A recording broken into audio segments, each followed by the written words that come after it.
Hello दोस्तों। तो आज हम इस वीडियो में एक बहुत ही कॉमन टॉपिक पे बात करने वाले हैं। बहुत से व्यूअर और लोगों का ये क्वेश्चन रहता है कि आप जो हम जैसे अभी बरसात में बहुत नए नए प्लांट्स लाते हैं, नए नए पॉट्स लाते हैं, क्योंकि कुछ लोग अभी नए पॉट्स भी लाते हैं। तो वो पॉट्स और वो प्लांट लाएं तो उसे तैयार कैसे करें वापस अपने घर में लगाने के लिए। कि सबको बहुत दिक्कत आती है, किसी का वो ड्रेनेज की दिक्कत आती है, किसी को उनका पौधा लगा के ख़राब हो जाता है तो किसी कोई लगा नहीं पाता, तो किसी का डिसलोकेट हो जाता है। तो इस टाइप की बहुत सारी प्रॉब्लम आती है। तो मैं आज ये कर रहा था काम, तो मैंने सोचा ये आपके साथ भी शेयर करूं कि मैं मेरे सभी प्लांट को, कोई भी प्लांट हो, चाहे वो आपका पाम हो, कोई फ्लावरिंग वाला प्लांट हो, रोज़ का प्लांट हो, कोई वाइन हो, बेल हो, चाहे क्रोटोन हो, चाहे साइकस हो, या कोई भी प्लांट हो, तो उसे आप उसके लिए पॉट कैसा लें, कैसा उसको मतलब सॉइल लें, कैसा क्या लें, उसका ड्रेनेज कैसा रखें, तो उसके बारे में आज आपसे बात करने वाला हूँ। वैसे तो मेरी हाउ टू रिपोर्ट नर्सरी से लाए प्लांट को किस तरह से रिपोर्ट करें, उसके ऊपर पूरी बहुत डिटेल में वीडियो है, तो वो आप देख ही सकते हैं। लेकिन आज मैं इसे लगा रहा था तो मैंने सोचा कि सभी प्लांट के लिए कॉमन, कि आप लाते ही घर में से कैसे शिफ्ट करें, उसके लिए भी मैं बना ही देता हूँ। आप चाहे वो किसी के यहाँ से लेकर आएँ, किसी के यहाँ से आपने घर में तैयार किए हैं स्टेम से, या आप उसे कैसे वापस अपने प्लांट में रिपोर्ट करें, मतलब आपका इसका मेन मोटिव तो क्या, आप पॉट तैयार कैसे करें वो है। तो सबसे पहले चलो शुरू करते हैं। तो जैसे कि मैं कह रहा था आपसे कि अलग अलग प्लांट के लिए अलग अलग पॉट लेते हैं। तो ये मेरा पॉट देखिए, तो ये मेरा पॉट जिसे ये ऊंचाई में कम है और चौड़ाई में ज़्यादा है।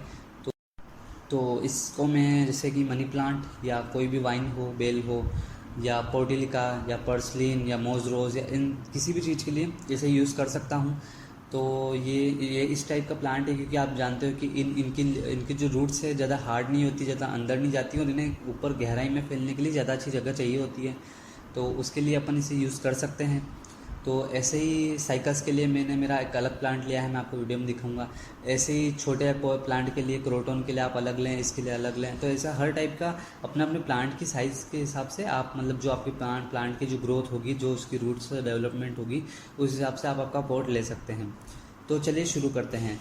तो सबसे पहले हमने हमारा पॉट ले लिया है।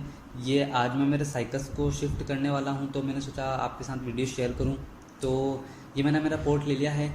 अब सबसे पहली बात हमारी जो आती है सॉइल को भी भरने से पहले वाली, कि आप इसका ड्रेनेज बहुत अच्छा रखें। तो सबसे पहले आप इसका ड्रेनेज कैसे करें, ये मेरा पॉट है, तो इसमें अब मैं ड्रिल से, ये बड़ा पॉट है तो इसमें अब मैं ड्रिल से इसमें छेद कर लूँगा। ड्रिल आपके पास नहीं है तो आप किसी भी बड़ी सुई से, या आपका जो स्क्रू ड्राइवर होता है उससे आप इसमें होल कर सकते हैं। तो होल इसमें मैंने, जैसे इतना बड़ा पॉट है तो इसका बहुत अच्छा ड्रेनेज है, उस हिसाब से मैंने इसका इतने इतने छेद कर लिए हैं। देखो मैं बताता हूँ आपको।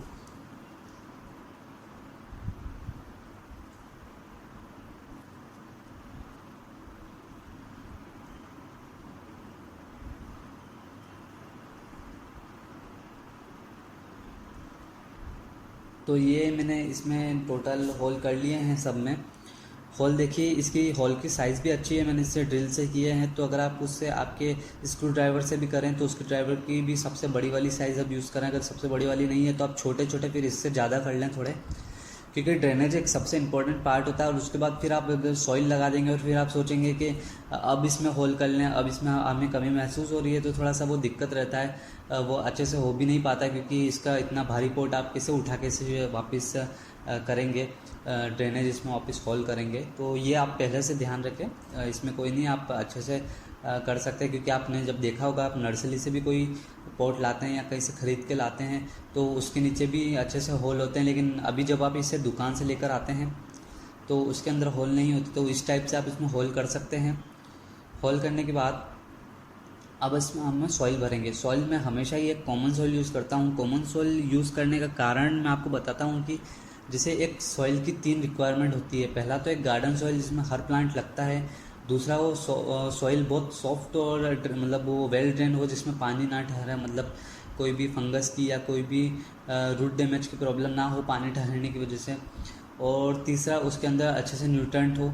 तो ये तीनों चीज़ों के लिए मैं तीनों चीज़ यूज़ करता हूँ। सबसे पहला मैं गार्डन सॉइल, एक हिस्सा बालू रेत बजरी जो आपके कंस्ट्रक्शन में काम आती है, और एक हिस्सा कोई भी खाद, चाहे आप वर्मी कंपोस्ट ले लें या चाहे आप गोबर खाद ले लें, दोनों में से कुछ भी यूज़ कर लें। मैं यहाँ गोबर खाद यूज़ कर रहा हूँ। तो इन तीनों में से आप कुछ भी यूज़ कर तीनों बराबर बराबर यूज़ कर सकते हैं। तो ये एक बहुत ही अच्छा पॉटिंग मिक्स रहता है।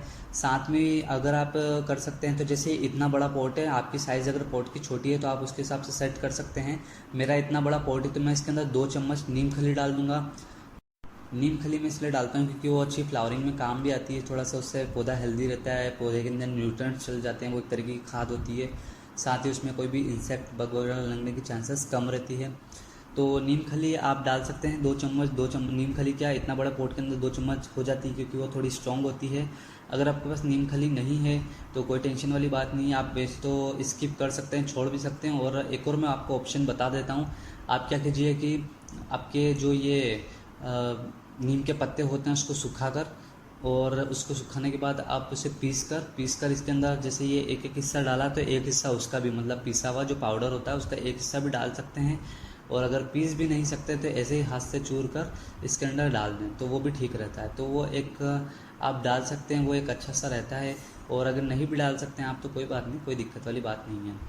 तो ठीक है, अब हम लगाना शुरू करते हैं। तो सबसे पहले मैं क्या करता हूँ, अब इसके अंदर मिट्टी भर ली है। मिट्टी भरने के बाद अब मैं क्या करूँगा कि इसको मतलब यहाँ तक भरूँगा जहाँ तक आप एक बार चेक कर लें कि आपकी ये आपकी जो पॉलीथीन में लगाई है, आपके जो पुराने पोर्ट में लगाई है, इसकी साइज़ क्या है, वापस आपको खाली ना करना पड़े। तो देखिए ये हमने चेक कर लिया है कि इसकी साइज़ ये है, तो हमने इतनी मिट्टी भर ली है। अब मैं क्या करूँगा कि वैसे तो इसके अंदर खाद भरी हुई है, इसके अंदर मैंने गोबर खाद डाली रखी है, लेकिन जहाँ ये रूट्स होती है ना उसके आसपास तरफ, उसके थोड़ा नीचे तरफ आप क्या कीजिए, थोड़ा सा एडिशनल खाद, एक्स्ट्रा खाद डाल दीजिए, क्योंकि अभी अभी रिपोर्ट हुआ तो इसको थोड़ा सा न्यूट्रिएंट की भी ज़रूरत पड़ेगी। और दूसरा है रूट्स के अंदर रहेगा तो खाद का डायरेक्ट असर इस पर आ पाएगा सॉइल के सिवा, तो सॉइल में साथ आता ही है लेकिन साथ में रूट्स के जस्ट नीचे रहेगा तो अच्छा रहेगा। तो आप यहाँ से इसमें थोड़ा खाद डाल सकते हैं। खाद देखिए मैंने एक्स्ट्रा खाद डाल दी है। खाद डालने के बाद और अब मैं क्या करूँगा कि इस प्लांट को इसके ऊपर रखूँगा। प्लांट रखने से पहले मैं क्या करूँगा कि इसे रूट बॉल को बिना डैमेज करे इसकी पॉलीथीन काट लूँगा। पॉलीथीन काटने के बाद अब मैं इसकी रूट बॉल को जो नीचे नीचे से इसका 20 से 30% हिस्सा, 20 से 30% हिस्सा मतलब जो आप ये नीचे नीचे की मिट्टी देख रहे हैं, इसे किसी भी तीखी चीज़ से, चाहे वो बड़ी वाली सुई हो, चाहे आपका स्क्रू ड्राइवर हो, या कुछ भी आपके पास कोई तीखी चीज़ हो, उससे आप इसका 20 से 30% हिस्सा नीचे का मिट्टी का निकाल सकते हैं। ये क्या होता है कि चिकनी मिट्टी में भी लगा होता है, ये तो चिकनी मिट्टी नहीं है लेकिन ये चिकनी मिट्टी में लगा होता है, तो उसके अंदर थोड़ा सा इसकी रूट्स नहीं निकल पाती और उसके अंदर ही रूट बोन बना रह जाता है और आपका प्लांट अच्छे से नीचे आपकी जो दूसरी मिट्टी होती है, आपकी पोट वाली मिट्टी होती है, उसमें जड़ नहीं पकड़ पाता। तो इसके अंदर आप जो इसका 20 से 30% हिस्सा हटा लें, आराम से हटाएं, इसका रूट बॉल टूटने ना दें, इसकी बहुत अच्छे से ध्यान रखें कि इसका रूट बॉल डैमेज ना हो। तो ये हिस्सा हटाने के बाद अब हम इसे आराम से जो बीच का सेंटर देख के, आप आपका गमले का बीच का सेंटर देखिए, वो देखकर आप इसे बीच में आराम से रख देंगे। ध्यान रखें, आराम से रखें। रखने के बाद अब आप क्या कीजिए कि जो इसके आसपास सॉइल भरेंगे, सॉइल आपकी तो वैसे तो जो नीचे भरी वही हो, लेकिन साथ में थोड़ा सा और एडिशनल खाद बढ़ा दे तो अच्छा रहेगा। तो वो बढ़ाने के बाद अब आप क्या कीजिए कि इसे पूरी तरह से अच्छे तक फिल कर दीजिए, जहाँ तक ये फिल हो जाता है। इसकी जो ऊपर की जो बाउंड्री होती है वो बाउंड्री ना दिखे, अच्छे से फिल हो जाए, मतलब जहाँ से ऊपर ऊपर ऐसा ना लगे कि पौधा ऊपर रह गया और मिट्टी नीचे रह गई, ऐसा ना हो। मिट्टी और पौधे की जो मिट्टी का लेवल है वो पूरा बराबर हो। तो इस तरह से इसे भर दें। भरने के बाद इसे पूरी तरह से सेट कर दें और इसकी मिट्टी को पूरा फैला दें। फैलाने के साथ साथ एक बात और ध्यान रखें कि इसके जैसे लीव्स है और लीव्स के ऊपर जो ये लीव्स होगा, इसके थोड़ा सा नीचे जो ये निकले हुए हैं इसकी टहनियाँ, इसके ऊपर मिट्टी ना रहे। इसके ऊपर मिट्टी रहने से इस पर इन्फेक्शन का प्रॉब्लम होगा ही, साथ इसकी ग्रोथ में भी दिक्कत आएगी। तो ये थोड़ा सा ध्यान रखें, इसमें फंगस लगने की दिक्कत आएगी क्योंकि ये गीली मिट्टी इस पर पड़ी रहेगी, इसमें पानी लगेगा तो इसमें दिक्कत आएगी। तो ये बिल्कुल ध्यान रखें कि इसके ऊपर मिट्टी ना रहे। आप कैसे भी हटाएं इसे, पानी डालने से पहले ही इसे अच्छे से हटा दें ताकि ये बाद में दिक्कत ना हो गीली होने के बाद। तो आप ऊपर जो ये पत्तियां हैं इस पर कोई मिट्टी ना रहने दें, इस टहनियों पे कोई मिट्टी ना रहने दें। और अगर जैसे ये बरसात का सीज़न है तो इसमें तो वैसे ही ऊपर से भी थोड़ी देर बाद पानी गिरने लगेगा बरसात का, तो इसमें इतनी वाटरिंग करने की ज़रूरत नहीं है। तो आप हल्की सी एक फॉर्मेलिटी की तरह वाटरिंग कर दें। तो ये करते रहें। अब बात करें इसे कहाँ रखना है, तो जैसे ये पहले से ही पॉलीथीन में लगा हुआ है तो इसे आपको कोई टेंशन वाली ज़रूरत नहीं है। जैसे मेरे वो पुरानी वीडियो में मैंने आपको बताया था कि आप नर्सरी से प्लांट को लेकर आएँ तो पहले एक दिन वैसी जगह रखें जैसा वो नर्सरी में रखा था, उसके बाद दूसरे दिन वैसी जगह रखें जहाँ आप उसको रखना था, उसके बाद तीसरे दिन रिपोर्ट करें।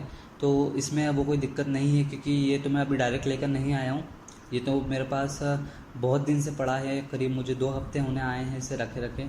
तो ये तो मेरे डायरेक्ट धूप में पड़ा था, तो ये तो अब मेरे नेचर के साथ घुल मिल गया है, तो मुझे इसे छाया में रखने की ज़रूरत नहीं है। अब मैं इसे डायरेक्ट धूप में रख दूँगा।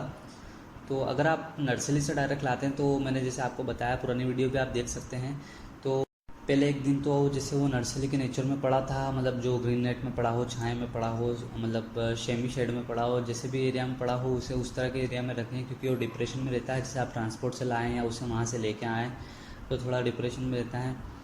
दूसरे दिन आपको जहाँ उसे रखना है, मतलब जिस जगह रखना है आप वहाँ रखें, और तीसरे दिन आप उसे किस तरह से रिपोर्ट करें उसकी पूरी वीडियो है। तो आप उसे इस तरह से रिपोर्ट कर सकते हो, तो इसमें उसकी ज़रूरत नहीं है। अगर आप इसमें डायरेक्ट नर्सरी से लाकर लगा रहे हैं तो फिर आप वही वीडियो देखें। और मैं इस तरह से शिफ्ट करता हूँ, मेरे यहाँ पड़े हुए कब से यहाँ रखा हुआ था, तो मैं इसे इस तरह से रखता हूँ। रखने के बाद अब मैं इसे डायरेक्ट धूप में रख दूँगा। अब आप क्या कीजिए कि जैसे आपके हर प्लांट के लिए है ये एडवाइस, तो जो लगे हुए हैं सालों से उनके लिए भी है, इनके लिए भी। मानसून का सीज़न है वो तो ठीक है, लेकिन कभी कभी क्या होता है कि मानसून 1 दिन आती, 2 दिन आती, फिर 3-4 दिन का ब्रेक हो जाता है। तो उस टाइम आप इन सब में पानी पिलाते रहें टाइम टू टाइम, जैसे आप गर्मियों में और सर्दियों में पिलाते हैं। ज़्यादा ना पिलाएं, क्योंकि मौसम तो ठंडा रहता ही और बारिश का कोई भरोसा नहीं रहता, तो कभी भी आ सकती बारिश। तो आप इतना पानी पिलाएं जिससे इनका काम चलता रहे, और लेकिन बिल्कुल मानसून के भरोसे ना छोड़ दें। तो इसमें हल्का हल्का वाटरिंग करके इनको अच्छे से पिलाते रहें। तो बस इसी तरह मैं मेरे सभी प्लांट को रिपोर्ट करता हूँ। और टोटल मेरे जितने भी प्लांट है, चाहे मैंने घर पे उन्हें लगाया हो, चाहे स्टेम से लगाया, चाहे सीड से लगाया, तो उन्हें जब भी मैं रिपोर्ट करता हूँ इसी तरह से करता हूँ। तो बस यही था आज का वीडियो। अगर आपको पसंद आया तो लाइक कीजिए, सब्सक्राइब कीजिए, शेयर कीजिए।